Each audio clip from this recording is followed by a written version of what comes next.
એકદમ ટેસ્ટી અને ચટપટું મમરાનું ચવાણું કે મમરાનો ચેવડો બનાવીશું. તૈયાર પેકેટનો મસાલો પણ ભૂલી જાવ એવો ઘરમાં રહેલા સિમ્પલ મસાલા સાથે ચેવડાનો મસાલો તૈયાર કરીશું. જેનાથી ચેવડાનો સ્વાદ એટલો સરસ આવશે કે મારી ગેરંટી છે તમે બજારનો ચેવડો પણ ભૂલી જશો. ચેવડો બનાવવામાં ફક્ત 10 જ મિનિટ લાગશે અને ચેવડો એકવાર બનાવી તમે 1 મહિના સુધી ખાઈ શકો છો. તો hello friends, welcome back to foods of fitness. હું છું અંકિતા વણજારા અને ચાલો રેસીપી શરૂ કરીએ.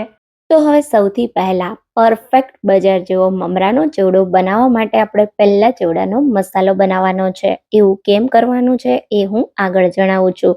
પણ અહીંયા મસાલો તૈયાર કરવા આપણે પહેલા એક મિક્સર જાર લેશું. એની અંદર 1 ચમચી જેટલી વરિયાળી, 1 ચમચી જેટલા સૂકા ધાણા, અડધી ચમચી જેટલું જીરું, 1 ચમચી જેટલો ગરમ મસાલો, 2 મોટી ચમચી જેટલું કશ્મીરી લાલ મરચું પાવડર.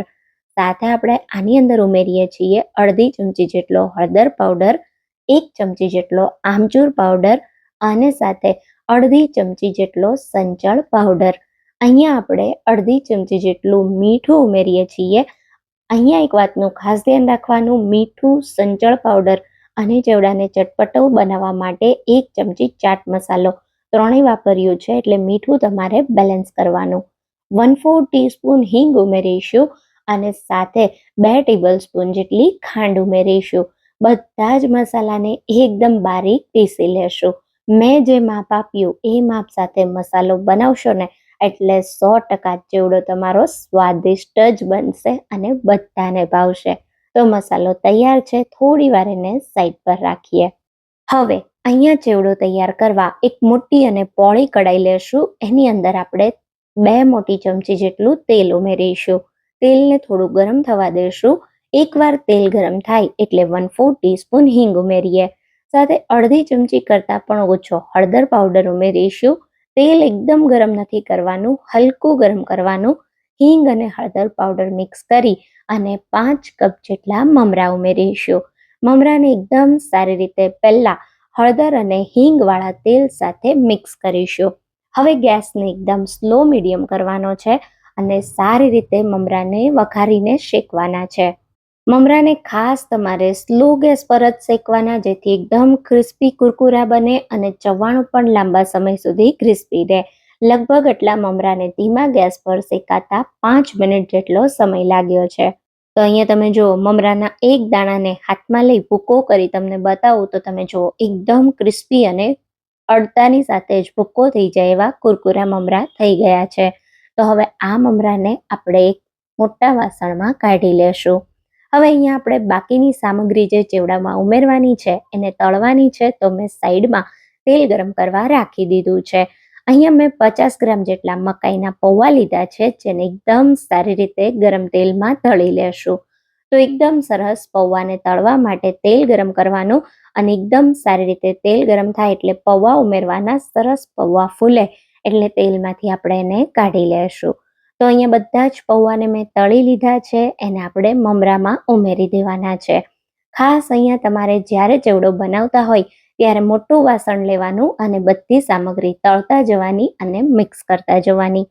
હવે 50 ગ્રામ જેટલા શિંગદાણા લીધા છે, તો શિંગદાણાને આ રીતે જારામાં ઉમેરીશું અને એકદમ સારી રીતે તળી લેશું. તો શિંગદાણાને આ રીતે જારામાં ઉમેરી થોડા તળાય એટલે ઉપર કરી ફરી તળવાના. આ રીતે તળો એટલે એકદમ સારી રીતે તળાય, દાણો બિલકુલ બળે નહીં અને એકદમ ક્રિસ્પી તળાય. તો દાણા થોડા ફૂટવાનો અવાજ આવે અને 2 ભાગમાં આ રીતે ડિવાઈડ થવા માંડે એટલે તરત જ એને એક બોલમાં કાઢી લેશું. હવે અહીંયા મેં 25 ગ્રામ જેટલી દાળિયાની દાળ લીધી છે. બહુ સરસ સ્વાદ આવે છે દાળિયાની દાળથી આપણા ચેવડામાં. તો દાળિયાની દાળને પણ એકદમ સારી રીતે શીંગના દાણાની જેમ તળી લેશું. તો જારામાં જ તળવાની, જેથી ગરમ તેલમાંથી દાળ કાઢવાનું તમને એકદમ આસાન રહે.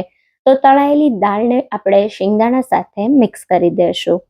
હવે અહીંયા મેં થોડી નાની ભૂંગળી કલરફુલ લીધી છે. આનો ટેસ્ટ બહુ જ સરસ લાગે છે.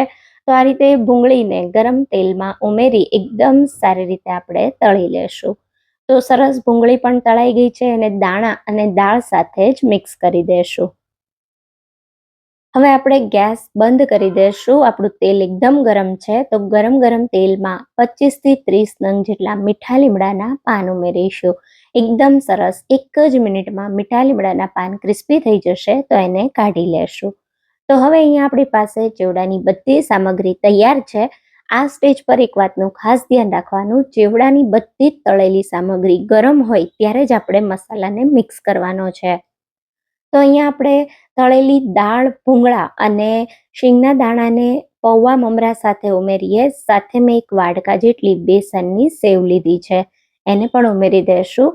સાથે આપણે તળેલા મીઠા લીમડાના પાન ઉમેરીશું અને તરત જ તૈયાર કરેલો મસાલો. તો અડધો મસાલો ઉમેરી થોડું મિક્સ કરી દો અને પછી બાકીનો અડધો મસાલો. તો આપણે જે માપ લીધું એ માપ માટે તમને આટલો મસાલો તો જોઈશે જ. તો સારી રીતે મસાલો ઉમેરી મિક્સ કરવાનું.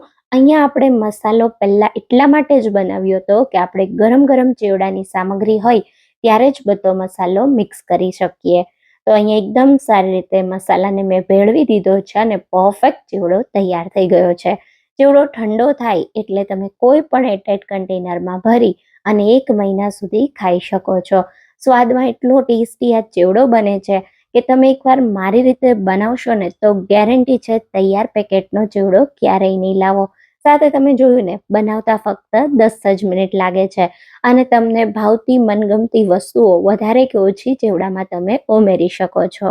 સાથે તમે ફ્રેશ તેલ અને ફ્રેશ સારી સામગ્રી વાપરી અને ઘરે ચેવડો તૈયાર કરો તો થોડો હેલ્ધી પણ બને.